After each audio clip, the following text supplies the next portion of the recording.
Je vous souhaite une bonne journée, que le Seigneur vous bénisse richement et qu'il nous permette de le voir beaucoup plus clairement encore chaque jour de notre vie. J'aimerais lire avec vous Marc 9, versets 1 et 2. Il leur dit encore, en vérité, je vous le dis, quelques-uns de ceux qui sont ici ne goûteront point la mort avant d'avoir vu le royaume de Dieu venir avec puissance. 6 jours après, Jésus prit avec lui Pierre, Jacques et Jean et les conduisit seuls à l'écart sur une haute montagne. Il fut transfiguré devant eux. Étonnant accomplissement de cette déclaration de Jésus aux disciples, de voir venir le royaume de Dieu avec puissance. Et le verset 2 explique cet accomplissement. Tout d'abord, les quelques-uns sont identifiés. Jacques, Jean et Pierre, bien sûr.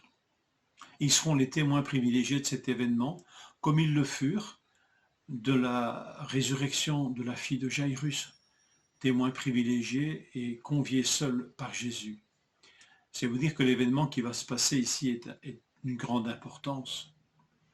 Voir venir le royaume de Dieu avec puissance s'accomplit par « il fut transfiguré devant eux » au verset 2. Voir venir le royaume de Dieu avec puissance s'accomplit par la transfiguration du Fils. Ils vont voir bien mieux qui est Jésus. Qui est celui qui doit souffrir et être méprisé, comme Jésus va le rappeler encore au verset 12. Cette vérité tellement difficile à assimiler pour les apôtres, Jésus va leur permettre de mieux la comprendre, ou en tous les cas, de se rappeler, qu'ils pourront se rappeler, mais qui nous a dit cette chose?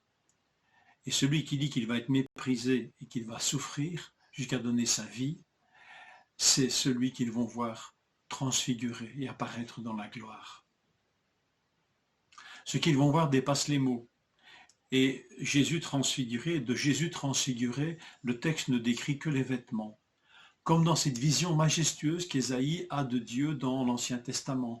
Ésaïe 6.1, « J'ai vu le Seigneur assis sur son trône, très élevé, le bord inférieur de son vêtement remplissait le temple. » Vision aussi majestueuse que celle du prophète Ésaïe quand il décrit Dieu, en ne décrivant que le bord inférieur de son vêtement. Et ici, Marc ne décrit que le vêtement de Jésus, qui devient blanc, d'une blancheur éclatante. La voix de Dieu, qui seul est mentionné pour nous parler de Dieu. Le nom du Père, le nom même de Dieu n'est pas prononcé, comme pour bien nous faire prendre conscience que nous sommes dans une révélation divine. Une nuée vient les couvrir, et de cette nuée, une voix sortit, et elle dit, cette voix, celui-ci est mon fils, bien-aimé, écoutez-le. Devant Jésus, Moïse et Élie qui apparaissent s'effacent. Aussitôt les disciples regardèrent tout autour et ils ne virent plus que Jésus seul avec eux.